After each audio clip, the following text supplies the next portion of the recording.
Boa noite para os nossos convidados da sala de aula, professores e alunos. Que Deus continue abençoando suas vidas. É um prazer e um privilégio ter vocês aqui conosco. E a você que está ouvindo a Escola Bíblica Dominical no domingo, que Deus te abençoe nesse dia do Senhor e que você possa estar realmente glorificando e exaltando o nome de Deus. É um prazer, eu tenho dito que a Escola Bíblica Dominical é a maior bênção na minha vida. Eu fui formado desde o berçário da Escola Bíblica Dominical e hoje estou ministrando aula na Escola Bíblica Dominical. Nunca fui certificado, simplesmente fui passando de etapas, né? Mas não recebi diploma como se estivesse me formando. Sabe por quê? Toda vez que eu abro a Bíblia, eu aprendo novas lições em cima do mesmo texto. O Senhor vai aprofundando o nosso relacionamento e é uma fonte inesgotável de ensinamento. Então é muito importante que você tenha em mente que não importa que o tema seja repetido, o ensinamento virá de uma forma completamente diferente para a sua vida, porque a Bíblia diz que a letra é morta, mas o espírito da vida. Deus conhece suas necessidades e Ele sabe do que você precisa na alimentação espiritual para o seu crescimento. Então é muito importante você nunca dizer esse assunto eu domino. É verdade, a gente nunca domina, porque Deus está sempre falando conosco, está sempre nos mostrando. Nós estamos na quarta lição desta nova revista, que é a carta de Paulo aos Tessalonicenses. Uma igreja que nós já temos visto nas três primeiras lições, uma igreja ímpar, uma igreja que realmente estava vivendo num mundo corrompido, mas vivendo em santidade e em amor dentro do seu núcleo familiar e estendendo esse núcleo a todas as pessoas que se aproximavam da igreja. Então é muito importante nós termos isso em mente e entendermos do papel primordial. Nós temos lá em nossa igreja conversado muito sobre isso. Nossa igreja é uma igreja amorosa, mas a nossa igreja também tem que entender que, além de ser amorosa, precisa ser uma igreja presente. E se nós entendermos isto, e isso foi algo que piorou muito em todas as igrejas, não tem um pastor que está dizendo, graças a Deus a minha igreja voltou em peso e estamos nós adorando a Deus. Ninguém está dizendo isso. E eu fico a perguntar muitas vezes, poxa, Deus nos livrou de uma pandemia, permitiu que nós estivéssemos aqui para agradecer e engrandecer o nome de Deus, e nós temos a liberdade e o privilégio de adorar a Deus no nosso país. Então é muito importante você entender que temos que aproveitar essas oportunidades para glorificar, exaltar e para convidar a outras pessoas para experimentarem a grande bênção de fazer parte da família de Deus. A lição de hoje vai falar sobre os grandes problemas que a igreja enfrentou no passado e que enfrenta nos dias de hoje. E é isso que nós vamos estar tentando compreender. O objetivo geral é compreender que temos vitórias pela fé em Jesus Cristo, mesmo em meio a grandes tribulações e aflições. Eu tenho dito que se não há lutas, se não há aflições, também não há vitórias. Vitória sobre o que se você não tem nenhum tipo de embate? O que você venceu? Mas é através dos embates que vão acontecer. Se não está acontecendo, você tem que tomar muito cuidado. Vão acontecer na minha vida e na sua vida. Sempre. Porque o Senhor declarou, neste mundo tereis aflições. Mas também ele dá uma garantia ímpar. Eu venci o mundo. E também vocês vencerão. É lógico que esse vencer o mundo depende muito do seu compromisso com Deus. E é por isso que eu queria, e também nessa lição nós vamos estar vendo que Paulo tem que novamente voltar a trabalhar sobre a vinda de Cristo. Parece que a igreja, e eu vou fazer essa pergunta lá no meio da lição, a igreja tinha uma falsa compreensão que Cristo já tinha vindo. E que toda a vinda de Cristo já tinha sido consumado. E não é verdade.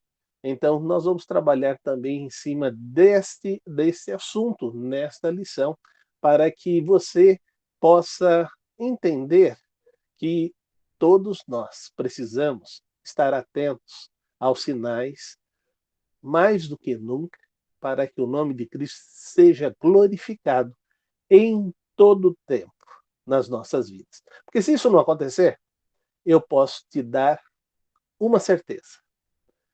Quando Cristo voltar, você não estará preparado.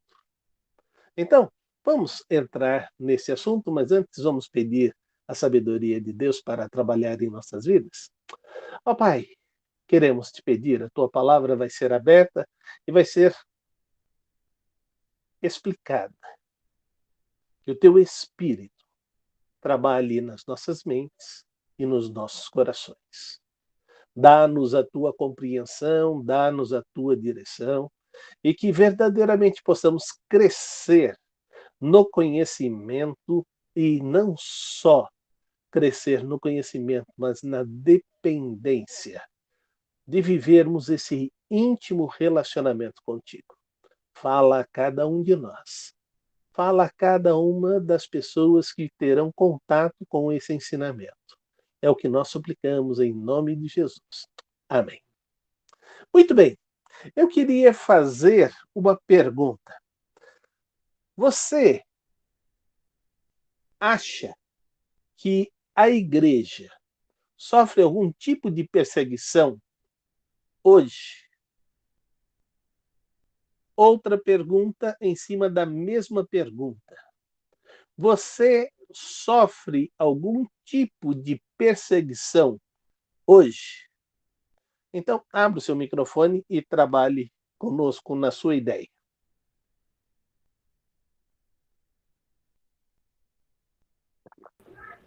Sim, a igreja, ela sofre algum tipo de perseguição quando ela contraria as normas da sociedade. Então, quando nós começamos a falar com algumas áreas de corrupção, então, quando todo mundo fala de corrupção do Congresso, todo mundo bate pau. Mas quando eu falo de infrações de trânsito, aí nem todo mundo concorda. Mas quando eu falo principalmente contra normas sociais, então hoje nós temos uma parcela considerável, na verdade, não tão grande, mas muito barulhenta, que é a comunidade, né, a LGBTQ, onde quando se fala sobre esse tipo de doutrina, sobre esse tipo de ideologia que eles têm, nós temos aí uma perseguição tanto quanto jurídica. Em algumas áreas do Brasil, onde certos segmentos de certas religiões dominam, nós também sofremos uma perseguição. Não é uma perseguição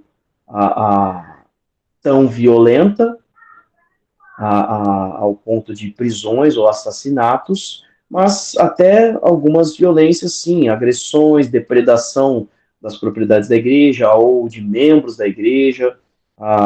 Também temos em algumas regiões aí, algumas escolas, você tem jovens crentes, adolescentes sofrendo alguns tipos de bullying, e há também algumas vezes perseguição de algumas instituições governamentais quando nós estamos ali pregando o evangelho em comunidades de culturas ancestrais, né? Então, comunidades indígenas, comunidades quilombolas, onde o evangelho entra, ele muda culturas. E há uma certa defesa da questão do evangelho nesse sentido. Aliás, é uma certa defesa por parte da cultura ancestral nesse sentido. E aí, então, vai-se contra as igrejas em muitos sentidos. Agora, respondendo a segunda parte, hoje eu não sofro uma perseguição de maneira direta. Então, hoje eu não percebo. Já sofri quando estava estudando na faculdade, eu não digo na faculdade teológica, eu sou formado em propaganda e marketing. Já sofri algumas certas situações no trabalho, nos trabalhos, nas empresas que trabalhei, e também a, algumas situações na escola, que não tem tanto tempo assim. Mas não por ser um cristão, não porque alguém pode falar assim, é evangélico, tudo bem, ou é cristão, tudo bem. Mas quando nós realmente procuramos viver princípios cristãos, princípios da palavra de Deus, aí sim começa a vir algum tipo de perseguição. Então, essa era a minha contribuição. Uhum. Obrigado. Uma das coisas que eu quero trabalhar com vocês é que tanto a igreja quanto as pessoas continuam sendo perseguidas, quer por gente de fora, quer por gente de dentro. Você vai ver algumas coisas acontecendo que você vai ficar surpreso. Por exemplo, a pessoa chega dentro da igreja e fala assim: meu irmão, não se deve viver dessa maneira. A palavra de Deus é clara de que maneira nós devemos viver o nosso relacionamento familiar, o nosso relacionamento educacional, o nosso comportamento na sociedade. Nós precisamos fazer assim: você é muito santa, ou você é muito santo.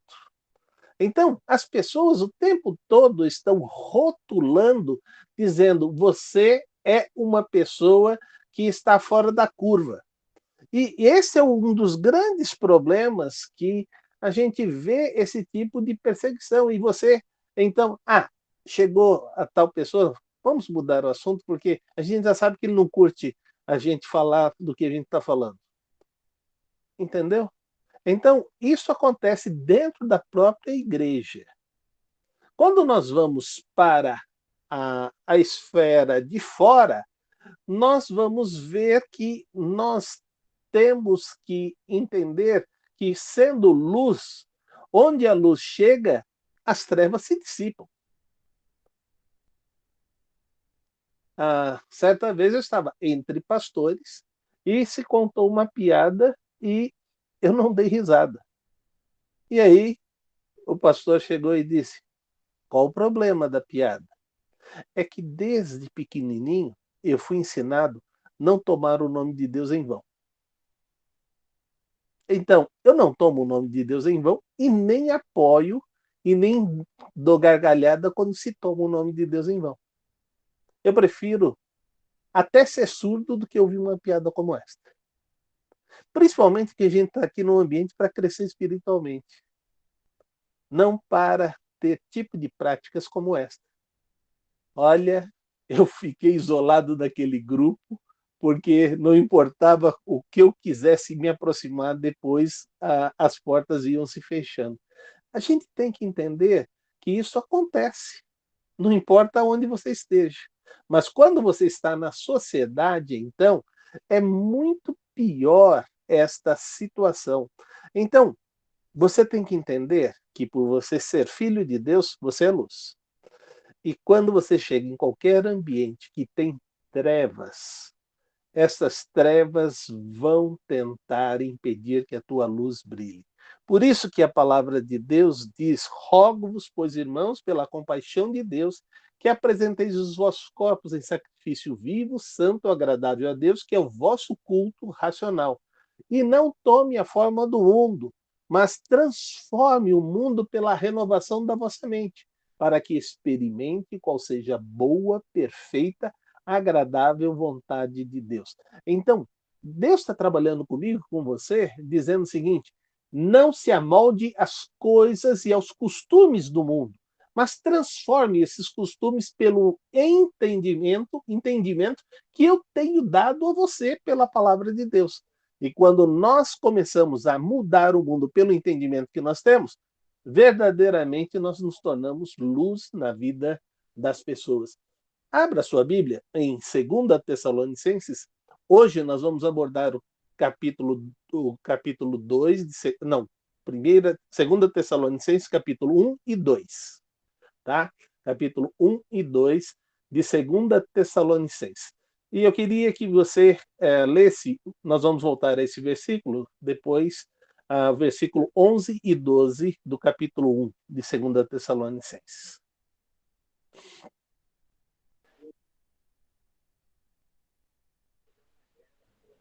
11, Por 12. isso, Pode ler, Marlise. por isso também rogamos sempre por vós, para que o nosso Deus vos faça dignos da sua vocação e cumpra todo o desejo da sua bondade e a obra da fé com poder, para que o nome do nosso Senhor Jesus Cristo seja em vós glorificado e vós nele, segundo a graça de nosso Deus e do Senhor Jesus Cristo. Veja, no passado, as pessoas começaram a sofrer porque eles queriam viver de tal forma que o nome de Deus fosse glorificado na vida deles. E aí, tem uma pergunta para vocês que estão aqui na sala comigo hoje. É importante Deus ser glorificado na sua vida diante desse mundo? Certamente que sim. Deus espera isso de nós. E recentemente nós lemos aquele texto bíblico que fala disso, né? Que tudo que nós fizermos deve ser para a glória de Deus. Exatamente. Quando nós abrimos a Bíblia, hoje parece que a língua está meio grudada. Quando nós abrimos a Bíblia em Atos, capítulo 17, versículos de 4 a 6, nós vamos encontrar o que vai acontecer com Paulo e Silas. Vocês lembrem-se que Paulo e Silas foram enviados como apóstolos, como missionários para pregar a palavra de Deus. E eles estão fazendo exatamente isso. Então, veja o que diz no versículo 4 do capítulo 17 de Atos. Tá bom? Alguns dos judeus foram persuadidos a se unirem a Paulo e Silas, bem como muitos gregos tementes a Deus e não poucas mulheres da alta posição. Isso era o que estava acontecendo na igreja. As pessoas, porque estavam dando testemunho, começaram a vir à igreja. Assim que a igreja começa a crescer, o que começa a acontecer? Vamos ver lá?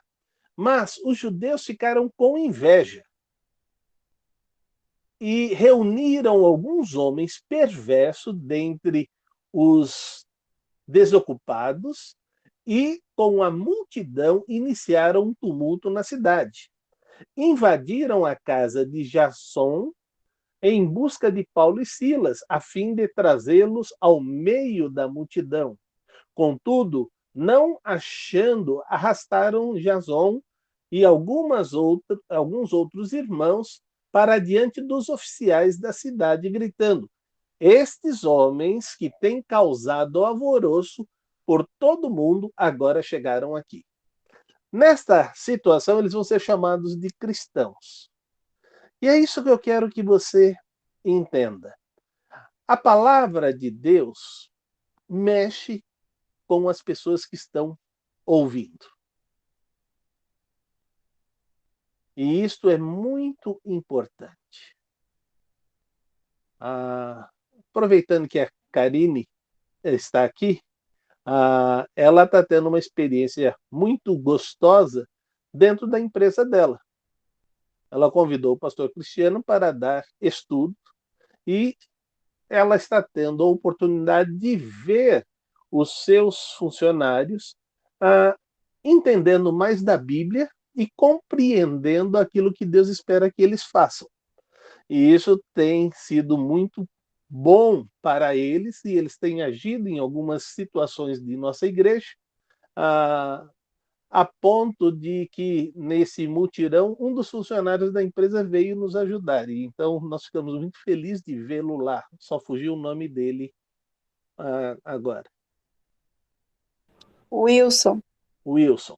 O Wilson veio ajudar e ficou lá grande parte e nem participou da feijoada. Né? Eu espero que a Karine tenha levado um pouco para ele depois, né? mas foi muito gostoso ver, e aí eu dei parabéns para ele nessa situação. E aí eu estava falando com a Karine, dizendo assim, olha, Karine, você tem que entender uma coisa. Eles serão servos de Deus à medida que você dá o testemunho. Então é grande a sua responsabilidade. A despeito de você ser uma nova crente em Cristo, você já é mãe de vários filhos. E aí você tem a responsabilidade de ver eles crescendo através do seu testemunho. E é isso que o texto está trazendo. Mas o que deveria ter acontecido com aqueles crentes? Eles deveriam se alegrar, mas o espírito do diabo entrou e plantou a inveja. Ao invés de celebrar, diziam, por que fica querendo aparecer? E isto acontece com quem quer trabalhar na igreja. Isso acontece com quem se destaca na sociedade, na empresa. Parece que é o prego a ser levado à martelada de todas as outras pessoas. Então é muito importante nós termos em mente que Deus está trabalhando conosco e está nos ensinando que essa perseguição vai acontecer conosco. E aí você tem que fazer uma pergunta: o que é que eu devo fazer? É interessante que Paulo e Silas, não nesse episódio, mas no outro, eles são lançados depois de serem açoitados, são lançados na prisão. E ao invés deles, com os vergões, lá encostado naquela parede suja, fria, e sentindo dores, ao invés deles falarem, Senhor, eu vim aqui para pregar a tua palavra, o Senhor me deixa nessa situação, eles começaram a louvar a Deus. O louvor deles, eu não acho que a voz deles era magnífica, mas o louvor deles foi uma adoração tão perfeita que entrou na vida de todos os presos, e quando, através do poder de Deus, as celas são abaladas e as portas e as trancas são abertas, ninguém saiu. O carcereiro, quando viu aquele estrondo, viu tudo que aconteceu na cadeia, ele já pegou a espada para se matar. Por quê? Ele sabia que o castigo que ele iria receber, porque os prisioneiros fugiram, seria muito pior do que a morte. E ele então preferia tirar a sua vida. E então, quando Paulo diz, não te faça mal algum, estamos todos aqui. Certa vez, eu fui fazer um boletim de ocorrência na cadeia, e então estava falando lá porque uma pessoa tinha entrado na igreja e tinha espalhado um monte de coisa, não tinha encontrado nada de valor, mas havia espalhado tudo, danificado um monte de documentos da igreja, jogado refrigerante em cima, café em cima dos documentos, e então a gente precisava de fazer esse boletim de ocorrência. Estava lá fazendo, e aí então o delegado disse, pastor, vocês vêm aqui, ficam cantando durante o dia, e à noite os presos ficam cavando buraco. Eu falei, bom, seu delegado, imagina se a gente não tivesse aqui cantando com eles durante o dia, eles estariam cavando de manhã, de tarde e de noite.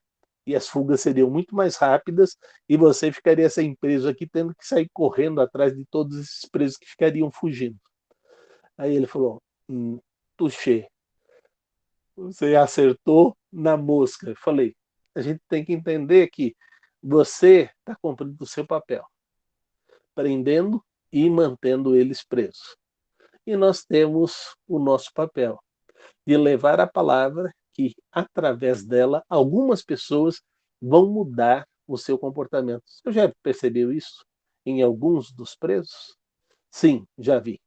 Pessoas que mudaram radicalmente com a presença de Deus na sua vida. Então, doutor, eu acredito que nós estamos colaborando com o Senhor e com a força policial, não é verdade? Ele disse, é verdade, só estava querendo mexer com o Senhor. Eu falei, tudo bem, não tem problema nenhum. A carta que Paulo está escrevendo era para encontrar esses cristãos de Tessalônica num momento de grande perseguição. Vocês se lembram, nós já temos trabalhado nessa situação, que essas pessoas antes eram politeístas, adoravam vários deuses. E a vida deles mudou radicalmente. Eles deixaram essa vida do mundo e passaram a viver uma vida de compromisso com Deus. Agora, pare e pensa, que mudança radical. E aí, nessa mudança, toda a vizinhança, toda a comunidade, e lá era uma coisa muito mais séria sobre isso, porque se ele fosse banido da comunidade dele, ele não poderia ficar lá. Então, aceitar a Cristo como o Senhor de suas vidas era mudar completamente o costume que eles viviam no passado e passaram a viver dentro da situação da vida deles com Deus.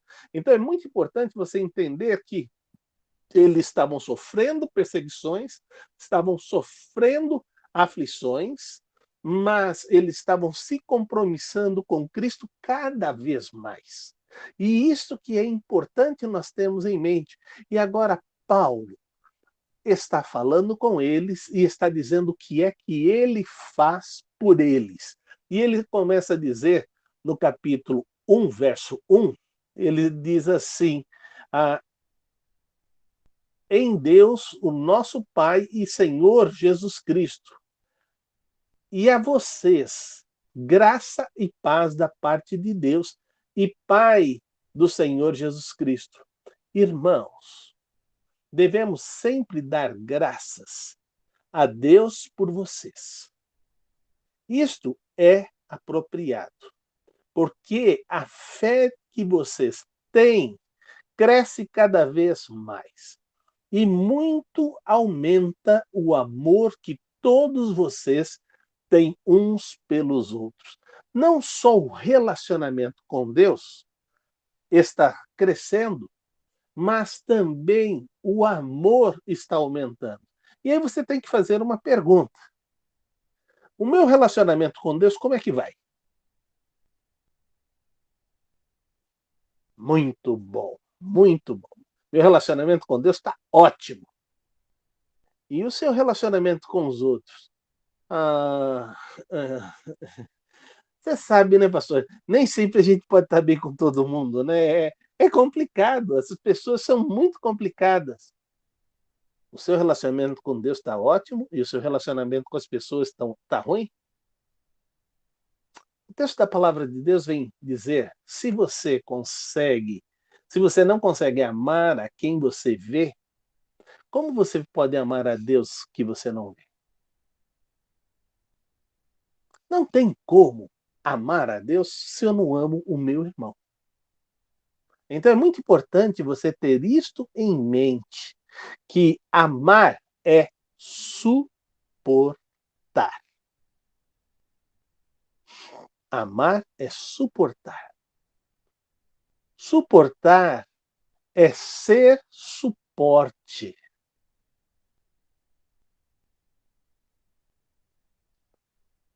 Amar é ser suporte do meu próximo, para o que ele precisar. Então, Abra sua mente e seu coração para entender isso. Pois não, pastor? Eu queria reforçar esse pensamento que o pastor trouxe para a gente, porque é bem isso. Você fala assim, não estou indo bem com Deus. Bom, quem vai bem com Deus, vai bem com os outros. Mas as pessoas são difíceis. Sim, mas a Bíblia, ela vai sempre trabalhar conosco em como nós reagimos às situações e não a dificuldade em relação às pessoas. Então, o texto mais forte em relação a isso é o que Jesus fala: se alguém lhe der um tapa na face, ofereça outro. Então, quer uma coisa mais difícil do que isso? Alguém vai e lhe agride, e você não só vai perdoar, mas você vai permitir que ele te agrida novamente, se for necessário, se assim fizer. Ou seja, vai lhe machucar outra vez. Então, a Bíblia ela vai trabalhar no nosso comportamento com essa capacidade que Jesus Cristo teve. Jesus não foi só esbofeteado numa face e na outra. Ele sofreu todas as dores por cumprir a vontade de Deus. E ele disse que aquele que vai negar a si mesmo, vai tomar a sua cruz e segui-lo, vai passar pelas mesmas coisas que ele passou. Então, nunca será fácil.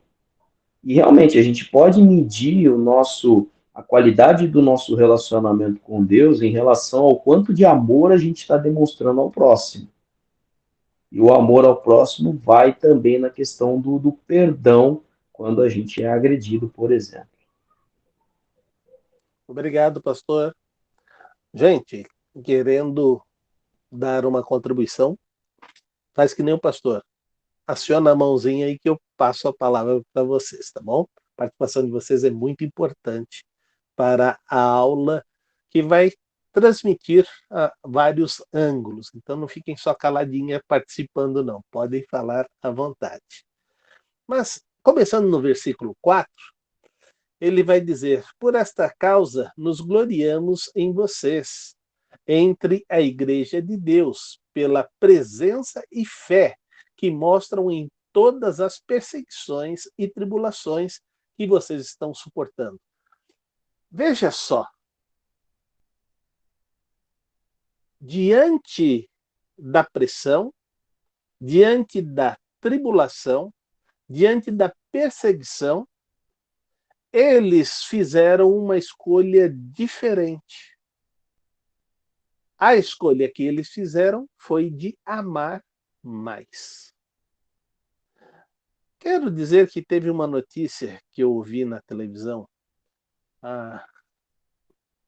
no jornal, acho que foi ontem, que me fez muito mal. Foi de um advogado, mesmo a sua esposa tendo saído da cidade e vindo para a capital, esse advogado foi atrás e ela estava levando os seus 2 filhos para o colégio e este advogado dispara 5 tiros em direção à mulher, matando ela imediatamente. Ele vai alegar que foi por amor. Isto nunca foi e nunca será amor. Amor não é posse. Amor é elevar a pessoa com quem você ama, dando honra a ela. Então não é possível que as pessoas continuem não enxergando essa atitude. Antes, porque quando a coisa se complica, será muito pior. Então, abra a sua mente, abra o seu coração e entenda que quando nós amamos, amamos a pessoa sem interesse. Amamos porque o amor não é nosso, o amor é de Deus. E é isso que eles estão conseguindo fazer porque eles não têm o amor deles para demonstrar, mas eles têm o amor de Deus para demonstrar. E é isso que você precisa ter na sua vida. Por quê? É uma fonte inesgotável. Quanto mais você demonstrar amor, mais, muito mais amor você terá para distribuir a outras pessoas. Então é muito importante isso. Continue lendo os versículos de 5 até o versículo 10, por favor.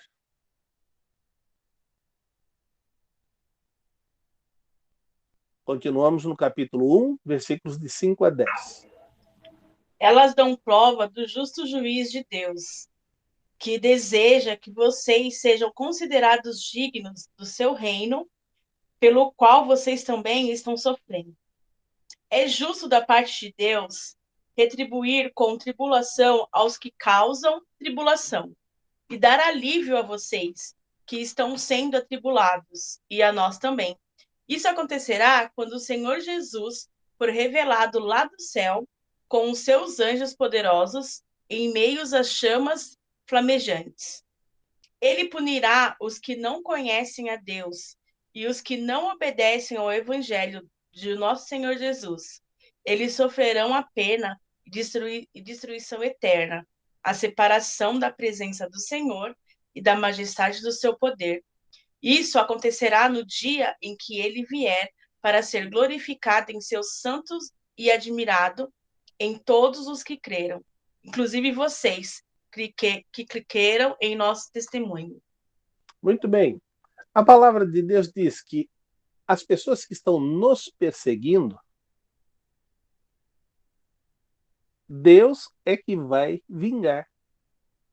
Deus é que vai castigar. Eu sei que há algumas coisas que estão acontecendo na nossa vida que a gente fala assim, Senhor, você não está vendo o que acontece toda hora, todo dia, todo momento? Não dá para o senhor dar um refresco? E aí Deus está falando comigo, com você. Eu já estou dando esse alívio a você. Mas o meu acerto com ele será em outro tempo. Certa vez eu estava assistindo o seriado da Record, que falava sobre foi a história de Moisés, que foi emendado com Josué e a travessia pelo deserto, né? Os 40 anos de peregrinação. Quando eu comecei a ver a quantidade de maldade que Acã com sua família fazia o tempo todo para todas as pessoas, entendeu? Ele dava um de bonzinho, mas maltratava, perseguia, tentava afundar as situações, disseminando ódio o tempo todo. E aí eu falava, Senhor, quando é que o senhor vai dar um fim nisso? E Deus deu o fim da família de Acã, com toda a sua posse, com tudo. Porque desobedeceram à vontade de Deus e porque havia maldade em seu coração o tempo todo. O que eu quero te dizer é que Deus está sendo claro em dizer que um dia essas pessoas serão punidas. Só que a punição deles é sem arrependimento. É para o fogo eterno. Então, é muito importante nós termos em mente que não compete a nós termos essa atitude. Eu falei com vocês sobre isso, e hoje eu estava vendo uma outra cena, que também foi no jornal. Eu falei assim, eu não estou querendo mais nem ligar jornal. E quando eu liguei o jornal, eu estou vendo os policiais disparando uma... Eu não sei se era calibre 12 ou que arma que era aquela, disparando contra... A gente via uma pessoa, né? Não via a pessoa, mas disparando na direção.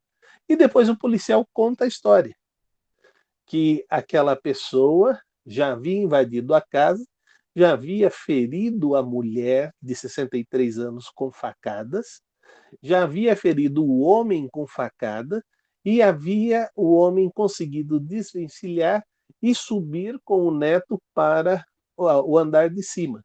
E agora ele está tentando atingir este quando os policiais finalmente conseguem entrar na casa e disparam contra a pessoa. Eu falei, esse já morreu faz tempo. Não, eles estavam disparando com aquela arma de bala de borracha, né? Para não ser letal. E aí tentar, pela dor, fazer o cara se mobilizar e não vir para cima deles com a faca, porque senão aí eles teriam que agir com outro tipo de arma e assim levar a óbito. E eles então conseguem deter isto, mas como vem os policiais dando 1, 2, 3, 4 tiros, só no quarto tiro que ele fica quieto, né? Eu fiquei assustado com isso. E quando ele diz que era arma com tiro de borracha, eu falei, o cara já quase matou a mulher, feriu o homem, ia matar o garoto, e vocês vão com arma de borracha para dar tiro de borracha? Dá tiro de verdade. Aí eu fiquei falando, Sanofi, que maldade é essa que está no seu coração? Não é sua família, você não está na situação, mas você solta um pensamento deste. Cadê o amor de Cristo? Eu estou te dizendo que nesse mundo que nós estamos, geralmente a nossa mente vai sendo torpedeada o tempo todo e vai nos levando a pensar e falar e decidir desta forma. E isto desagrada a Deus. Então, a palavra de Deus está trabalhando conosco e está nos levando a viver este relacionamento de sermos luz do mundo. Sinceramente, o pensamento que deveria invadir meu coração, Senhor, muda a vida dessas pessoas que foram feridas, muda a vida desse jovem que, tomado por drogas, invadiu essa casa. Que ele seja alcançado como vários dependentes químicos estão sendo transformados a sua vida, que ele também seja mais um jovem transformado. Este deve ser o pensamento do Filho de Deus diante da maldade do mundo. Pois não, pastor Cristiano? Eu queria trazer aqui um exemplo da nossa igreja, né? Recentemente, a irmã Enedina, ela foi uma das nossas promotoras de missões, e ela teve ali a sua bolsa roubada, e foi ali antigamente a gente chamava de trombadinha, né? Um rapaz forte veio correndo contra ela, puxou a bolsa do braço com muita violência, derrubou no chão, machucou seriamente o braço dela. E a reação da nossa irmã Heredina é a reação que Jesus Cristo fala no versículo. Porque a reação dela foi orar pela salvação desse rapaz. Não foi orar pela justiça dos homens, porque o pastor Solovê deu o exemplo aí da nossa mente, o que passa na justiça dos homens. Eu, quando ouvi esse testemunho, eu falei no púlpito, imediatamente, quando a irmã estava contando o testemunho, a minha vontade era de pegar o cara e pregar ele no chão.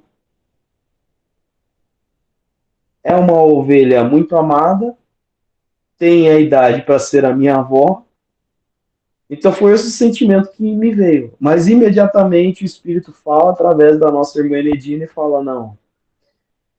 Porque a violência que a nossa justiça produz, e eu não estou falando de violência policial, não estou falando de nada disso. Estou falando a forma com que nós punimos não transforma. Obviamente que todos os crimes, eles têm que ter a sua consequência. Mas o sistema do mundo inteiro, nenhum deles transforma de fato a vida das pessoas. Então, sim, nós devemos buscar a justiça da forma com que é colocada, mas nós devemos mais do que isso, buscar a justiça do Senhor. E a justiça do Senhor, ela foi cumprida em Jesus, ou seja, todos podem receber da salvação. Isso é o que vai produzir mudança no nosso Brasil. Uhum. Isso é o que vai produzir a diferença no nosso Brasil. É uma verdade. Voltando ao versículo já lido, 11 e 12, Paulo está dizendo: constantemente oramos por vocês. E aí, o que ele espera que aconteça através da oração que ele está fazendo? Que nós sejamos dignos da nossa vocação e com poder cumpramos todo o bom propósito da obra que procede da fé. Para que o nome de Cristo seja glorificado. Então, ele está trabalhando conosco, está dizendo: eu tenho uma arma, é a minha oração. E porque eu tenho essa arma, que é a minha oração, eu vou orar incessantemente por você, por sua família, por todos os membros da igreja, para que eles possam viver em intimidade com Deus e transformando o ambiente onde eles estão, para que o nome de Deus possa ser glorificado. Então, nós temos que ter em mente que o que Paulo está querendo é que esta igreja que já é amorosa, que já é comprometida com Cristo, ela possa ainda mais viver esse amor com Deus. Por que Paulo está tão interessado que isto aconteça e por que ele está orando? E aí nós vamos chegar a essa conclusão nos próximos versículos. Começando no capítulo 2 agora, ele vai dizer que a igreja estava sendo torpedeada por fake news. Uau! Só que o fake news naquele tempo era de carta. Escreviam cartas como se fossem o apóstolo Paulo distorcendo a verdade bíblica. Você fala assim, como assim? Como a carta não era algo tão comum, chegava outros ensinamentos escritos que despregava tudo aquilo que Paulo estava dizendo. E estava dizendo assim para os cristãos: olha, Cristo já veio e vocês ficaram. Como assim Cristo já veio e nós ficamos? Então o que adianta eu ficar servindo a Cristo se Cristo já veio e eu fiquei? E agora você é salvo como se passasse pelo fogo.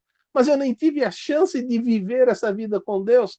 Então, Paulo está dizendo, gente, entenda primeiro, isso é uma fake news.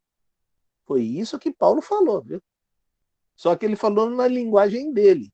E ele vai dizer assim, não deixe que ninguém engane de modo algum. Antes daquele dia virá a apostasia, então será revelado o homem do pecado, o filho da perdição. Paulo está desmentindo a carta que havia chegado, a doutrina falsa que estava sendo implantada na igreja. E aí eu tenho uma pergunta para você. E a pergunta é essa. Deixa eu chegar na pergunta. Há alguma dúvida que tem impedido você de se preparar para a volta de Cristo?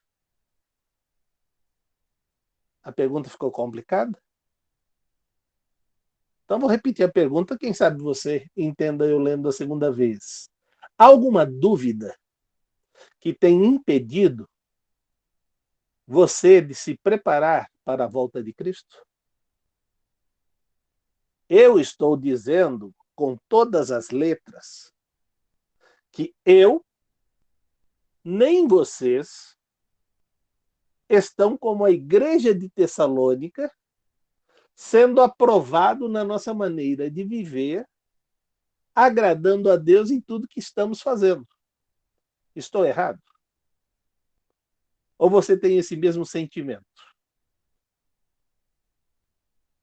Então, por isso que eu estou perguntando. Há alguma dúvida que tenha impedido? Cristo está voltando, gente. E ele vai pegar a gente de calça curta, como é aquele ditado popular, sem estarmos preparados.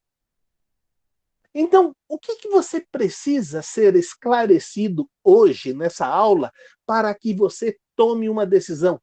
Cristo breve vem. Eu tenho que viver como se hoje fosse o último dia da minha vida para glorificar o nome de Deus. Eu, quando olho no final do dia, eu tenho feito exames. E eu tenho dito para mim, claramente, mais um dia você desperdiçou algumas oportunidades de ouro para fazer a vontade de Deus. Infelizmente, isso acontece. Não quero, mas acontece. E nós temos que entender que se isso acontece diante de um dos pequeninos, ele pode se escandalizar. E quando eu estou falando pequenino, eu acabei de falar para a Karine que ela é uma desses pequeninos, mas que já tem filhos na fé. Então, nós temos que ter em mente esta situação que todos estão nos olhando. O pastor Cristiano, quando estava ministrando a aula presencial lá na igreja, ele disse, eu tenho 4 olhinhos que estão o tempo todo me vigiando. E o que elas captam no radar delas são as coisas mais negativas que eu vier a fazer. Quando ela vê eu fazendo uma coisa negativa, ela aprende como fosse uma verdade. As coisas boas, ela fica falando assim, talvez, pode ser. Deixa eu ver se ele vai imitar isso mais umas 250 vezes. Se ele fizer mais 250 vezes, eu acho que está certo. Mas o negativo, basta uma vez ela falar, agora eu sei como me defender e como fazer. É assim que funciona. Infelizmente mas isso é para todas as situações. E aí você fala assim, como é que eu vou agir glorificando o nome de Deus diante dessas pessoas que são tão caras para mim? Eu não sei se você já teve a experiência de estar orando para a salvação de uma pessoa e você ter alguma coisa que leva essa pessoa a ficar magoada por alguma situação. Eu estava orando por uma família que eu queria que voltasse e se comprometesse com Deus. E, de repente, eu fiquei sabendo que a pessoa estava muito magoada comigo. E quando eu fiquei sabendo disso, eu fui imediatamente para conversar com essa pessoa. Eu soube por volta de 1 hora, às 2 horas eu estava na casa dessa pessoa. E aí eu cheguei lá, bati palma, porque não estava a campainha funcionando, bati palma e ela veio atender. Eu falei, boa tarde. Aí ela virou para mim, o que tem de boa nessa tarde? E quer dizer, essa tarde já piorou porque o senhor está aqui. Eu falei assim, minha irmã, eu vim aqui porque eu queria falar com a irmã. Fala logo. Não tenho tempo a perder com você, não. Eu era o pastor dela. Eu disse, a senhora poderia me dar 5 minutos? Tá, 5 minutos, vou marcar aqui no relógio. Não, não. Eu vou entrar na sua casa e vou conversar com a senhora 5 minutos. É possível? Tá, mas eu não vou deixar mais do que 5 minutos, não. Já fica certo disso. Tá bom. E aí eu fiz uma pergunta para ela assim que eu cheguei. O que foi que eu te fiz? E aí ela disse, o senhor é muito cara de pau. O senhor faz e vem perguntar o que eu fiz? A senhora pode me dizer o que foi que eu fiz? E ela começou a narrar tudo. Quando ela acabou de narrar, eu falei, onde eu estou nisso? O senhor sabe de tudo e o senhor sabe que estava acontecendo e o senhor não tomou nenhuma providência. Não, eu não sabia. Estou sabendo agora por sua boca. Ah, eu estou dizendo que eu não sabia. Aí ela contou um segundo fato e falei, o que eu tenho a ver com isso? Ela simplesmente deduziu que eu havia usado outras pessoas para que ela pudesse ser atingida. Eu disse, querida irmã, eu tenho toda a palavra de Deus para exortar todas as minhas ovelhas. Eu jamais usaria o expediente de alguém para magoar ou ferir a irmã que eu amo tanto. Então o senhor não fez nada disso? Não, não fiz. Ah, bom. Eu falei, mas eu quero falar uma coisa com a irmã. Quando eu soube que a irmã estava triste comigo, imediatamente eu vim na sua casa. Mas agora eu quero te dizer uma coisa muito importante. A senhora precisa cuidar da sua saúde. A senhora deve estar com uma pressão agora perto de 20 por 18, mais ou menos, pelo que eu estou vendo o seu rosto. Por favor, meça agora a sua pressão. Ela foi medida e realmente estava muito alta, estava 21 por 19. Eu disse, a senhora precisa tomar um remédio agora e urgentemente a um médico. Porque isto é gravíssimo. O marido dela chegou e falei, a senhora precisa levar a sua esposa no médico. Ela está passando por uma situação muito grave de pressão. E aí, passados 7 dias, ela estava conversando com um outro pastor sobre coisas felizes na casa dela e ela teve um derrame. Durante vários anos à frente, eu pude ajudar essa irmã no lidar da sua saúde.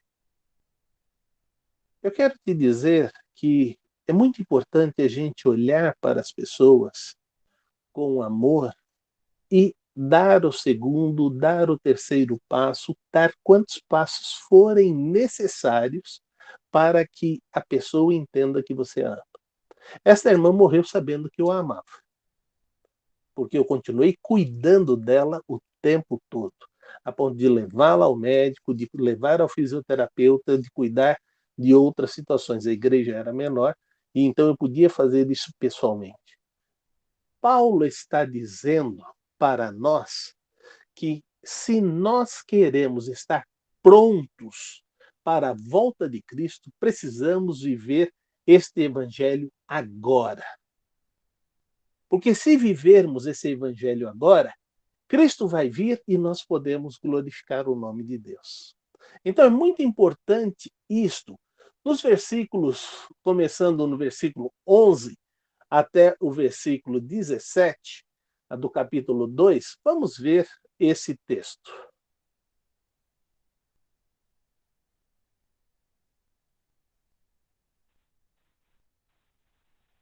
Segunda Tessalonicenses 2, de 11 a 17. E por isso Deus lhes enviará a operação do erro para que creiam na mentira, para que sejam julgados todos os que não creram na verdade, antes tiveram prazer na iniquidade. Mas devemos sempre dar graças a Deus por vós, irmãos amados do Senhor, por vos ter Deus elegido desde o princípio para a salvação, em santificação do Espírito e fé da verdade, para o que pelo nosso Evangelho vos chamou, para alcançardes a glória de nosso Senhor Jesus Cristo. Então, irmãos, estai firmes e retende as tradições que vos foram ensinadas, seja por palavra, seja por epístola nossa, e o próprio nosso Senhor Jesus Cristo, e nosso Deus e Pai, que nos amou e em graça nos deu uma eterna consolação e boa esperança, console os vossos corações e vos confirme em toda a boa palavra e obra.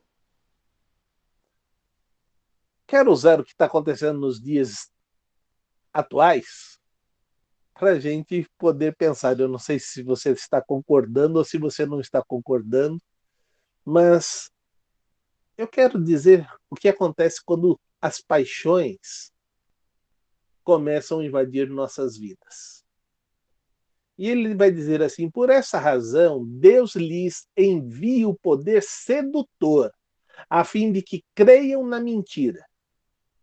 Eu não sei o que essas pessoas que estão hoje fazendo as suas manifestações pelo Brasil todo esperam acontecer.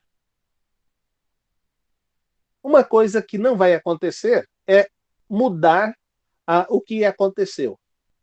Nós temos um novo presidente que foi eleito por vontade popular. Era o que eu queria? Não, não era o que eu queria. Mas, de maneira nenhuma, eu posso apoiar o que está acontecendo. De maneira nenhuma. Eu não posso querer virar as regras ao meu favor, achando que eu tenho direito e que isso é democrático. Eu não tenho direito, nem é democrático. Mas ele está dizendo aqui para nós que essas pessoas que se apaixonam na mentira, Deus os entrega a viver esta mentira cada vez mais. E o ódio domina essas pessoas. Então você tem que fazer uma pergunta. Você já viu torcedor de futebol matar outro torcedor de futebol?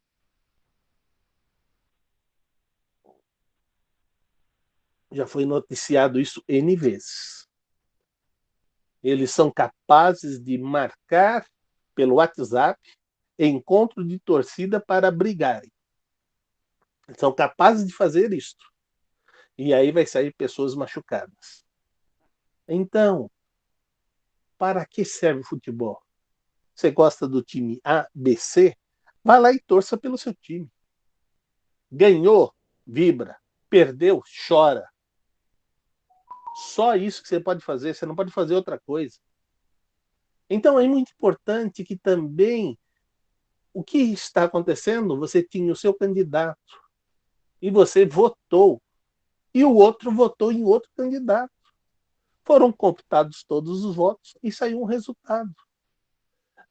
E isso foi reconhecido por todas as autoridades que tinham que reconhecer. Então é muito importante você ter isto em mente, que Satanás está usando isto, não o que está acontecendo no Brasil, mas está usando isso o tempo inteiro para fazer com que eu, você e outras pessoas tenham atitudes que lá na frente, depois que passar essa paixão, você vai fazer uma pergunta: por que eu fiz isso? Os jovens que mataram aquele outro torcedor no campo, o juiz fez uma pergunta: você conhecia aquela pessoa? E por que você achou que ele merecia a paulada na cabeça que você deu? Ele não merecia. Mas eu dei porque ele era do time contrário. Aquele jovem morreu. E o jovem perdeu a convivência da sua família porque pegou 10 anos de cadeia. Depois houve um segundo julgamento e foi acrescido a pena e ele mudou para 15 anos de cadeia. Um perdeu toda a sua vida e o outro perdeu parte da sua vida. O que eu quero dizer para você é que Deus tem entregue às pessoas que têm essa paixão destruidora a sua própria sorte. Elas se seduzem por caminhar nesse caminho da mentira e da destruição. Mas agora ele vai trabalhar conosco. Mas nós devemos sempre dar graças a Deus, porque, irmãos amados pelo Senhor, Desde o princípio, Deus nos escolheu para sermos salvos mediante a obra santificadora do Espírito e a fé na verdade. Tomemos posse da glória de nosso Senhor Jesus Cristo.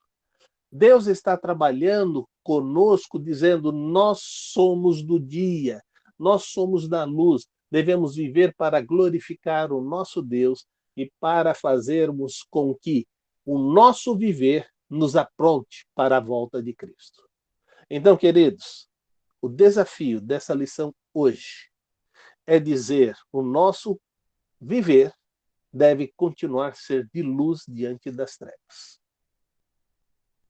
E o nosso viver glorificando a Deus deve nos preparar para que Cristo, ao voltar, possamos ser recebidos na sua glória. E possamos ouvir da parte dele: foste fiel no pouco, sobre o muito te colocarei, entra para o gozo do teu Senhor. Que essa seja a frase que todos nós queiramos ouvir quando o Senhor nos levar para a sua glória. Amém? Muito obrigado pela participação de vocês. Nossa classe estava bonita hoje. Então, que Deus abençoe grandemente a vocês. Amém. Amém. Obrigado, pastor Solovim. Obrigado, pastor, pela aula. Deus abençoe a todos. Queridos, a gente daqui a pouquinho está começando a nossa celebração e também você tem a oportunidade, se chegar aqui até às 10 horas, de estar conosco aí tomando um café da manhã com toda a igreja, tá bom? Às 18h30 também temos a nossa celebração presencial, então a gente convida você a estar conosco todos os domingos presencialmente, tá bom? Deus abençoe, uma boa semana, um bom início de semana também. Amém. Fiquem com Deus.